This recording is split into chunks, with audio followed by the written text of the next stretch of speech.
কিছু ব্যাটসম্যান শক্তি দিয়ে ম্যাচ জেতায়, কয়েকজন আছে যাদের আগ্রাসনই ম্যাচের নিয়ন্ত্রণ নিয়ে নেয়, কিন্তু ব্যাটারদের এই প্রজাতি ধীর, স্থির ও শান্ত থেকে ম্যাচ নিয়ন্ত্রণ করে। টি-20 ক্রিকেটে এই প্রজাতি বিরল। রবিবার ইডেন গার্ডেন্সে আমরা দেখলাম সেই সনাতনী পরিচিত ট্রেডমার্ক ক্রিকেট।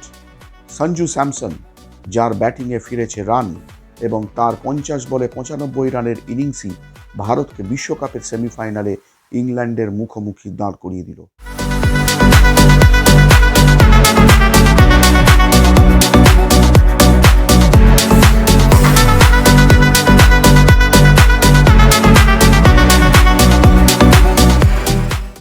কেরালার উপকূলবর্তী গ্রাম পুল্লুভিলা থেকে উঠে আসা সঞ্জু স্যামসনের ক্রিকেটার হয়ে ওঠা যে আসলে ভারতীয় ফুটবলেরই ক্ষতির কারণে, তা কি জানেন?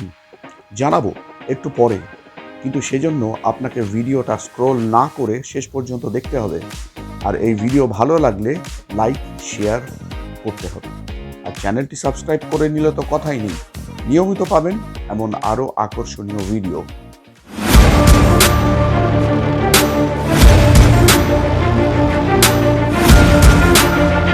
রবিবার 66,000 দর্শকে ঠাসা গমগমে ইডেনে ওয়েস্ট ইন্ডিজের বিরুদ্ধে এই ম্যাচে ছিল চরম চাপ, কারণ সমীকরণটা ছিল খুব স্পষ্ট, জিততেই হবে। শুরুটা ভারতের পক্ষে সহজ ছিল না। উইকেট পড়েছে, প্রয়োজনীয় রান রেটের চাপ বাড়ছিল, ভারতীয় ডাগআউটে বাড়তে থাকে অস্বস্তি। এই সময় ক্রিজে দাঁড়িয়েছিলেন সঞ্জু। একটি ক্রিকেট ওয়েবসাইটের বিশ্লেষণে একটা শব্দ তার সম্পর্কে ব্যবহার করা হয়েছে, স্টিলনেস। সঞ্জুর ব্যাটিংয়ের সবচেয়ে বড় বৈশিষ্ট্য এটাই, ওর মাথা প্রায় নড়ে না, শট মারার আগে শরীর স্থির, শেষ মুহূর্ত পর্যন্ত বল দেখে, এটাই তার শক্তি, স্টিলের মতো শক্তি ও টেকসই। এর আগে কয়েকটা সিরিজে আমরা দেখেছি সঞ্জু একটু অস্থির, বড় শটের চেষ্টা করতে গিয়ে দ্রুত আউট হয়েছেন, কিন্তু এই ম্যাচে তার রণনীতি পুরোপুরি আলাদা। তিনি শুরু করেছেন ধীরে, স্ট্রাইক রোটেট করেছেন, স্পিনারদের বিরুদ্ধে অসাধারণ ফুটওয়ার্ক দেখিয়েছেন, ব্যাকফুটে গিয়ে পেসারদের কাট পুল করেছেন, কিন্তু সবই হিসেব করে। সবচেয়ে গুরুত্বপূর্ণ, কখনো তিনি নিজের ব্যাটিংয়ের গতিকে নিয়ন্ত্রণের বাইরে যেতে দেননি, বরং ম্যাচই তার গতিতে এগিয়েছে। 50 বলে অপরাজিত 97, এই ইনিংস কেবল সংখ্যা নয়, এ আসলে নিয়ন্ত্রণের চরম উদাহরণ। টি-20 ক্রিকেটেও যে এমন তুমুল চাপের মুখে দাঁড়িয়ে ক্রিকেটের ব্যাকরণ মেনে দলকে জেতানো যায়, তা দেখিয়ে দিলেন সঞ্জু। যারা বলে টি-20 মানেই দুমদাড়াক্কা ক্রিকেট, তারা এবার থেকে একটু সমঝে বলবেন কথাগুলো। মাঝে মাঝে মনে করবেন সঞ্জুর এই ইনিংসের কথা। ডেথ ওভারে যখন সমীকরণ একটু জটিল হচ্ছিল, সঞ্জু কোনো বাড়তি ঝুঁকি নেননি। একটা ওভার, দুটো নিখুঁত বাউন্ডারি চাপ কেটে যাওয়ার পক্ষে যথেষ্ট, এবং ম্যাচও শেষ। ওয়েস্ট ইন্ডিজের চরম পাওয়ার হিটিংয়ের ইনিংস দেখার পর এই ইনিংসটা ছিল যেন চোখের আরাম। এ ছিল ক্লাসিক্যাল টি-20 ব্যাটিং, যেখানে ধৈর্য, বুদ্ধি আর টাইমিং একসাথে কাজ করে। ম্যাচ শেষে সঞ্জু বললেন, আমি শুধু নিজের ভূমিকার ওপর ফোকাস করছিলাম। It means the whole world actually to me. I think right from the day I started playing, started dreaming to play for the country, I think this is the day I was waiting for, and very grateful, very thankful, and I've always had a very special journey with lots of ups and downs, but I've kept on doubting myself, kept on thinking, what if, can I make it, but I kept on believing, and thanks to the Lord Almighty for actually blessing me today. So I'm very happy. যে ক্রিকেটারকে নিয়ে এতদিন প্রশ্ন ছিল এই বিশ্বকাপে, যাকে নিয়ে কোনো আলোচনাই ছিল না, যাকে নিয়ে আমরা মিডিয়ায় প্রশ্ন তুলেছিলাম, বড় ম্যাচের চাপ কিও সামলাতে পারবে, সেই সব প্রশ্নের উত্তর একসঙ্গে দিয়ে দিল সঞ্জু। না, এমন বিস্ফোরক ইনিংস খেলার পরে 31 বছরের শান্ত স্বভাবের ছেলেটির মধ্যে কোনো বাড়তি সেলিব্রেশন দেখা যায়নি, তবে বারবার ঈশ্বরকে ধন্যবাদ দিতে দেখা গিয়েছে তাকে। ভারতকে জেতানোর পর হাঁটু গেড়ে বসে প্রভু যিশুর প্রতি তার ধন্যবাদ জ্ঞাপনের ছবি এবং ভিডিও তো এখন রীতিমতো ভাইরাল। রবিবারের এই ইনিংস শুধু সেমিফাইনালে ওঠার গল্প নয়, একজন ক্রিকেটারের নিজের পরিচয় ফিরে পাওয়ার গল্প।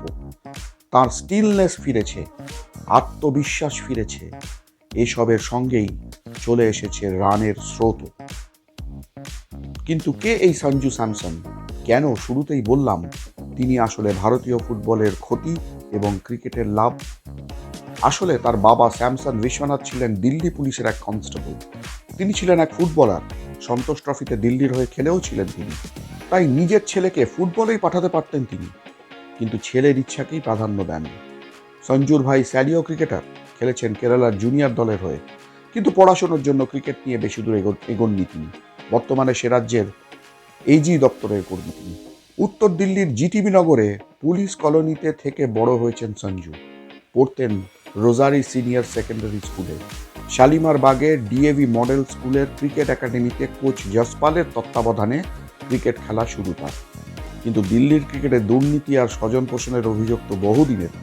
দিল্লি অনূর্ধ্ব 13 ক্রিকেট দলে সঞ্জু সুযোগ না পাওয়ায় তাই ভলেন্টিয়ারি রিটায়ারমেন্ট নিয়ে পরিবার নিয়ে তার বাবা বিশ্বনাথ চলে যান কেরালায়, তার নিজের রাজ্যে, যেখানে আর যাই হোক দিল্লির মতো আচাল কুচাল নেই।